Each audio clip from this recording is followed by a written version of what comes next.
Hello and welcome to the Marker of History channel. We'll be covering our first topic today, our first real topic. First video, I don't want to count it, that's more of a test. No, this is going to be the first topic, and what better option than to start off with Women's History Month. I'm catching it on the tail end, but I figured I gotta produce a video for it if I'm going to make my first video. It's a perfect timing, in my opinion. So today we're going to be covering the life of Maria Oktyabrskaya. The pronunciation may or may not be right, but I'll try my best to get it right throughout the episode, but I'll more commonly be referring to her as Maria. So, Maria was born to adverse conditions, to say the least. Being born to 10 children is difficult enough, but being a serf in the Russian countryside on the Crimean Peninsula is, well, a hell of a lot worse. She was born in 1905, just before the whole Russian Revolution to communism. In 1917, when she was 12 years old, that switch happened, and their life did improve, allowing her to get a little better job, a little better work conditions, and as she grew older, she eventually married her husband. 1922 may have marked the beginning of the Soviet Union, but a bigger union would take place in 1925. Maria would marry Ilya Oktyabrskaya, a Russian military officer. He was rather unique in his dating methods, let's just say. Now, Maria was very active on the Military Wives Council and was even trained to be an army nurse. But let's just say that her husband had a few unique dating strategies, as I said, which often consisted of firing rifles, driving tanks, operating machinery, learning military tactics, and just generally how the military operated. Let's just say it was an unusual relationship. To put in Maria's own words, marry a serviceman and you will serve in the army. An officer's wife is not only a proud woman, but also a responsible title. Now, the marriage was a very happy one, despite the unusual relationship. That all changed, though, in June of 1941, when Hitler decided that their pact with Russia was not exactly profitable for him, so he proceeded to steamroll across Russia. Naturally, her husband, being a military officer, was inclined to get involved in the fighting, and that was then, and unfortunately, in August 1941, that he was killed in combat. Now, it took her 2 years to find out this information. 2 years! How the hell do you take 2 years to find that information? Oh man, the Russian Postal Service is beautiful, let's just say. Now, I get it, it's times of war, and I'm sure things get very confusing, but I don't know, I just find it hard to believe that 2 years it took her to find out. Now, naturally, she was evacuated to Siberia at the time, so getting information was probably difficult. But it just, man, 2 years. Well, naturally, she became very depressed and upset. And then that depression turned to a seething anger. And if any man knows anything worth his salt, he will know that hell hath no fury like a woman's scorn. And let's just say the Nazis had very much earned her scorn. So what's a natural thing you do when your husband's been killed off in combat? Well, you can pick up a hammer and join the factory, building the tanks and weapons for the war that will drive your men to victory. Or you can pick up a sickle and a hatchet and go down and supply the wood and the farm and the food for the animals and all the stuff that keeps your army running. Or, in her situation, she can decide to buy a tank. Yes. Not just enlist in the army, but decided to buy a tank. Now, naturally, she had tried to enlist in the army earlier, but was turned down due to her age, being a little bit to her later 30s, and having a rare spinal condition called TB. So, the natural thing to do is you begin to save up money to buy a tank. Well, she decided to sell everything she owns, get numerous jobs, even knitting tablecloths just to subsidize the income to get the 50,000 rubles.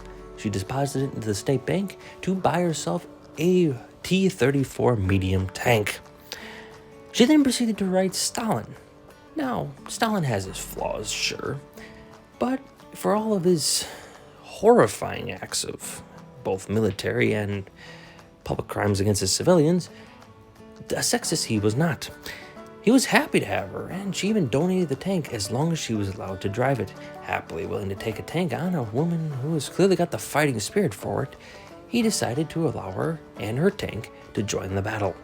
But she was actually sent off, a rare thing at the time, to a Russian tank school for 6 months to learn how to operate the tank. Most people were just given basic instructions and sent off to battle. No, he actually gave her proper instructions on how to operate the thing, which I have to say, for all of Stalin's faults, he actually did do one thing actually kind of good. So, she's got herself her brand new shiny tank. And what does she decide to do? Well, we need a name for this tank.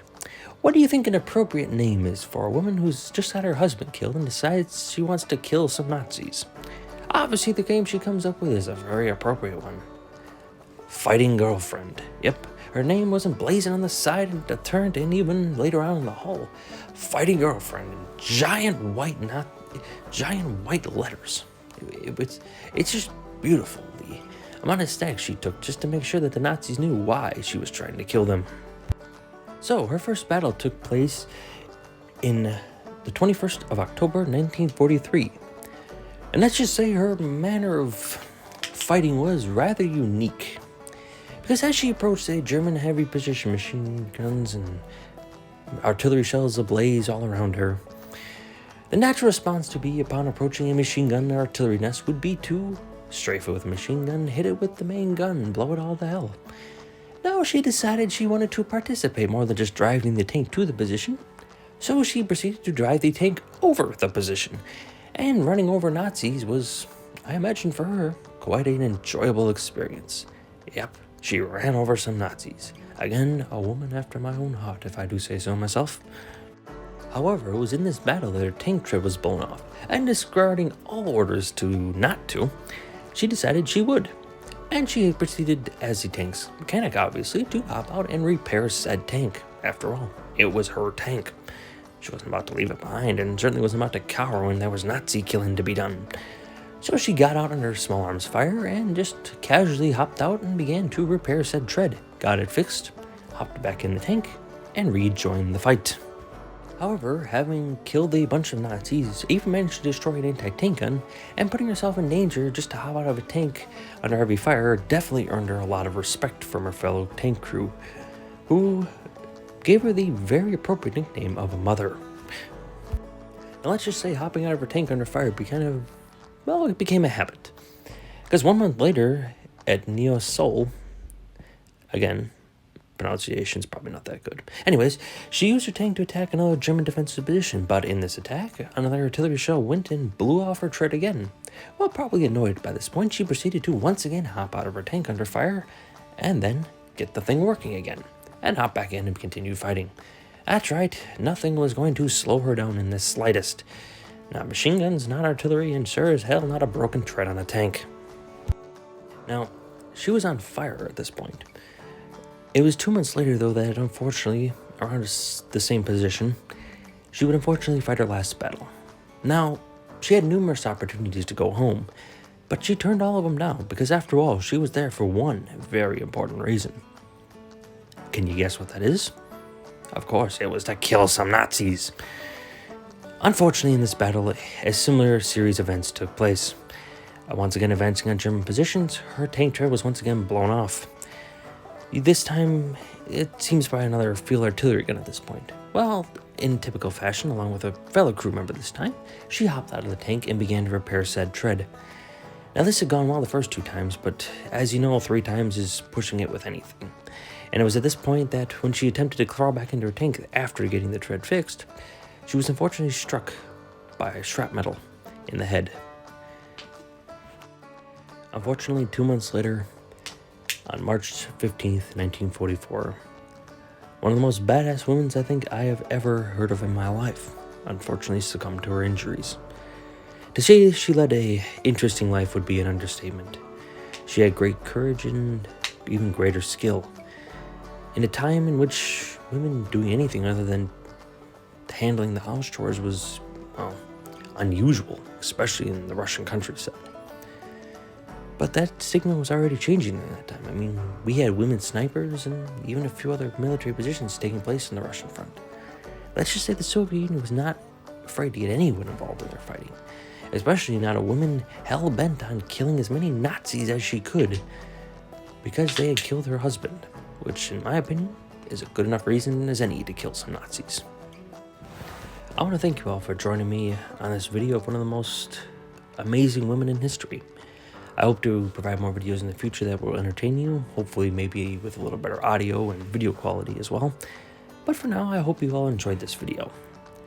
For our next up-and-coming video, I'll be covering the Barreau Tapestry, one of the most unique forms and one of the largest forms of tapestry we have ever seen. Its artwork is unique and beautiful, and it provides a unique view into the life of medieval times of England, and one of the greatest battles to ever take place on English soil. So join us in this up-and-coming video, and feel free to like and subscribe. Thank you, have a good evening, or a wonderful day.